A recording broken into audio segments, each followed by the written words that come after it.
अस्सलामु अलैकुम वरहमतुल्लाहि वबरकातुहू। इलेक्शन का दौर चल रहा है, हर तरफ माहौल गर्म है और अब कुछ ही दिनों में किशनगंज लोकसभा के नेताओं को चुनना है, यहाँ के मुस्तकबिल को चुनना है। हमारे बहुत सारे साथियों ने हिंदुस्तान की सच्चाई को पेश कर दिया है, क्या सच्चाई है, लेकिन मैं यहाँ बैठे हुए लोगों से सिर्फ कुछ सवालात करके जाऊंगा और वो जाके जब तन्हाई में बैठेंगे वो सवाल का जवाब अपने दिल में ढूंढेंगे। मैं ये कहना चाहता हूँ कि मेरे दोस्तों, ये किशनगंज लोकसभा 1957 से लेकर 2024 तक इन कांग्रेसियों के हाथ में रहा, कभी राजद के हाथ में रहा, कभी भाजपा के हाथ में रहा, लेकिन किशनगंज लोकसभा की तरक्की क्यों नहीं हुई, ये पूछने वाली सवाल है। और पूछने वाली सवाल ये भी है कि इस किशनगंज लोकसभा के अंदर में इतनी गरीबी क्यों है, इस किशनगंज लोकसभा के अंदर में एक भी सरकारी मेडिकल कॉलेज क्यों नहीं है, इस किशनगंज लोकसभा के अंदर में बाढ़ से पीड़ित जो लोग तो मुआवजा के लिए इन लोगों ने क्या स्कीम बना के रखा है। इसी तरह किशनगंज लोकसभा के अंदर में जो बदहाली है इनके लिए इन लोगों ने क्या किया है। इसी तरह जब सांसद के अंदर में जाते हैं, यहाँ के खासतौर से 40 मरतबा यानी 8 मरतबा MP रह चुके कांग्रेस, जो यहाँ के लोगों को वरगलाते रहते हैं और यहाँ के लोगों को अपने जागिर समझ के रखे हैं, उन्होंने किशनगंज के लिए क्या किया है,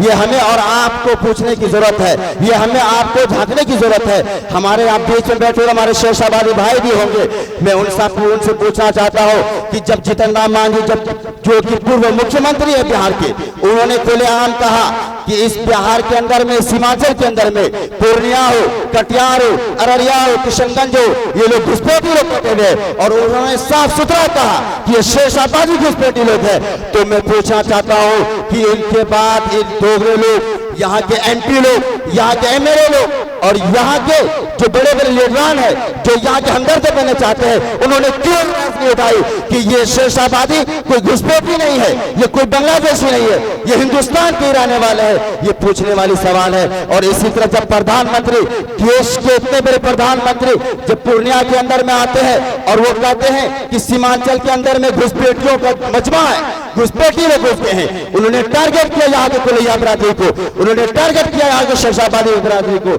यहाँ के सुरजपुरी को टारगेट किया, यहाँ के अंसारी बरादरी को टारगेट किया। तो मैं पूछना चाहता हूँ कि कांग्रेस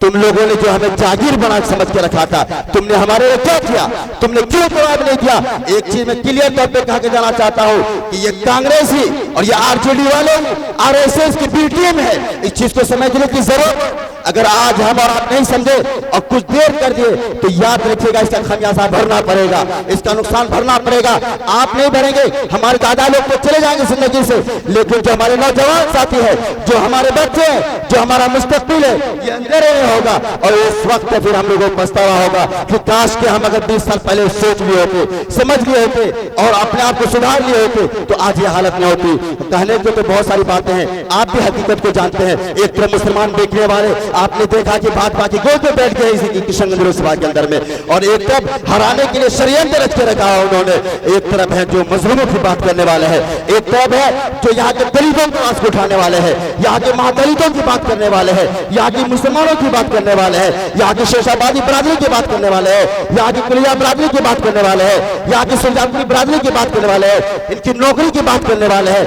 बांध पीढ़ी से जो लोग परेशान होते हैं उनकी बात करने वाले हैं। तो हम किसके साथ में जाए? हक तो ये बनता है कि जो हमारे साथ हम उनके साथ में रहे। तो इस मतलब आइए हम लोग अपना अपना एक चाहे हमारी माए हो, चाहे हमारी बहन हो, चाहे हमारे दादी हो, चाहे हमारे बूढ़ हो या चाचा हो, सब एक वोट पतंग छाप को दे अपने मुस्तकबिल के लिए, अपने बच्चों के मुस्तकबिल के लिए। अस्सलाम वालेकुम रहमतुल्लाहि व बरकातहू। बहुत बहुत शुक्रिया आपका।